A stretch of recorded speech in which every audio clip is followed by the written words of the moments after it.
Greetings, people. So it's the 45th day of the Omer, the meet of Tiferet Sheva Malchut.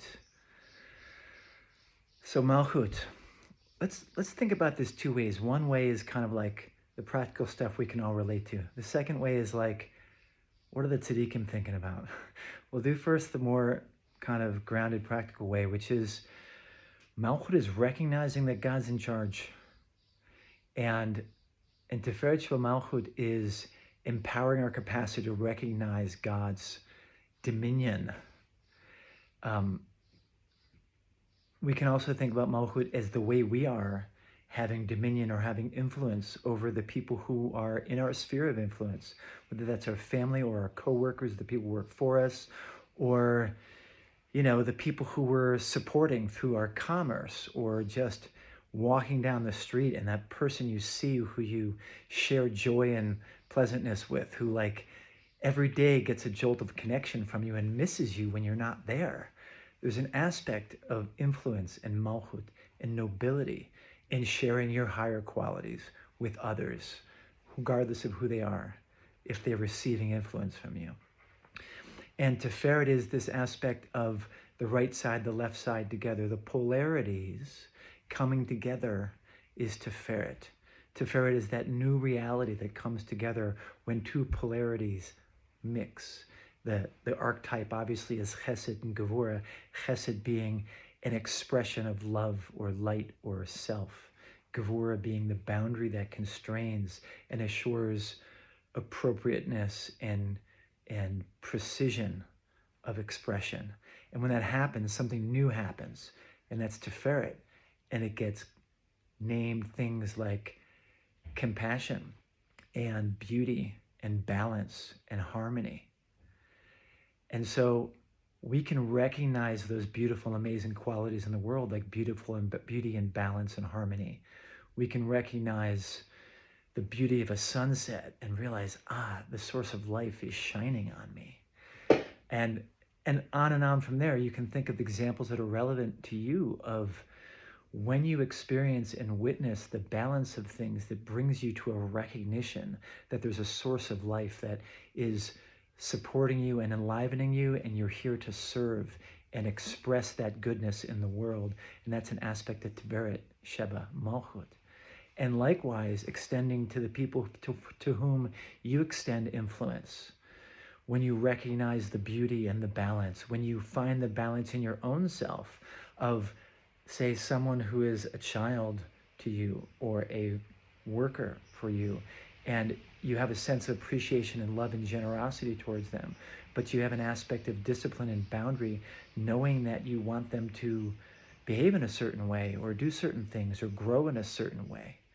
And so when you bring those qualities together of love and discipline, and you influence the other person with that exquisite balance, that's Tiferet Sheva Malchut. So now let's get deep and a little bit crazy, okay? Not really crazy, but how do the tzaddikim think? Like, what do I know? I'm not a tzaddik, I'm a regular person. But what I see in the Sfarim is this notion that one aspect of Malchut and being Makabal Malchut, old Malchut Shemayim, the yoke of heaven. On a simple level, people say, well, just do the Torah and mitzvahs and like obey God's will. And that's beautiful, it's a wonderful thing.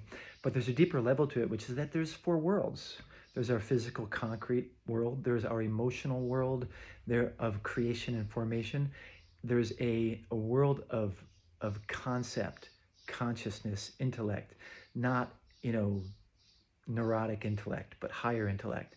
And then there's a spiritual world, which is beyond our comprehension, which most of us never touch, or maybe none of us ever touch because it's completely removed from this world, the world of Atzilut, where Hashem is emanating reality through the Esher Sefirot, and then those trickle down into this world. But each world is light compared to the world below it. It's light and dark. It's form and matter. Form and matter, form and matter. So Atzilut shines into the world of Bria, which is consciousness. Bria, which is consciousness, shines in the world of emotion. And emotion shines into the physical world. And so it's potentially very deep meditation, and it's a deep part of transformation. And this is part of what we do in elevation. It's part of what I teach in soul powered healing.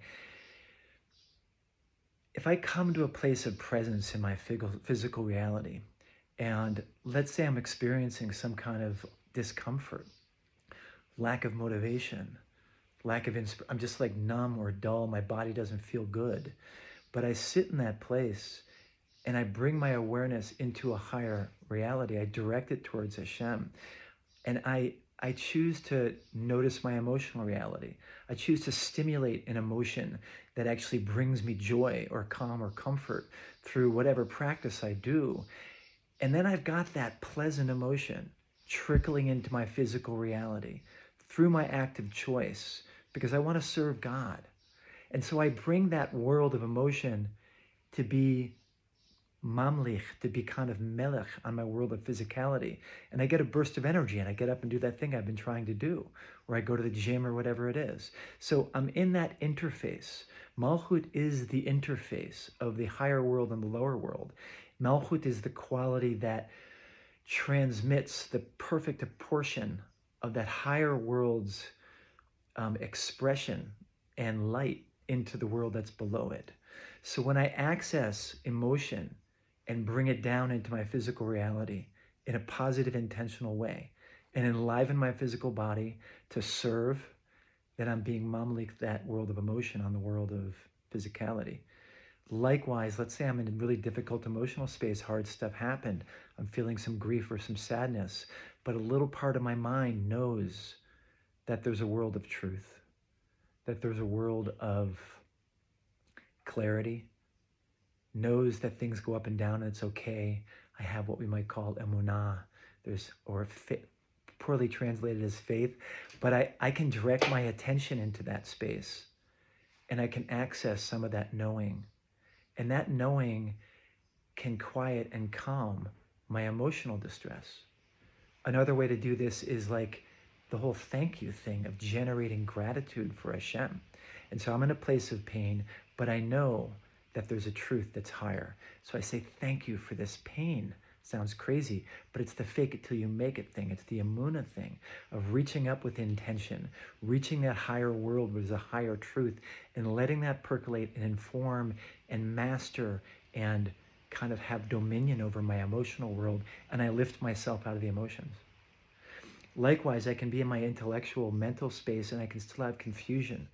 I can have a hard time figuring out some sort of problem in my life, and I have an intellectual frustration about that. At a certain point, I can just say, Hashem, you're the source. What do I know? And I can just like drop it. I say, Hashem, think for me. And I can drop my thoughts. I can let myself just go to a place of bitul, of just nullify myself.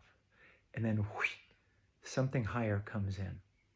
So it's like 3 examples of the higher world, reaching into the higher world, bringing its stuff into the lower world, which is transparent to its stuff. And subsequently, all those different level worlds, and learning how to navigate that inner landscape, the inner operating system, as I like to call it, by wisely mobilizing emotion, wisely mobilizing higher intellect, and wisely accessing a place of just, what am I? Knowing that ein od milvado, that Hashem, which is the source of love in all life, is also Elohim, the power.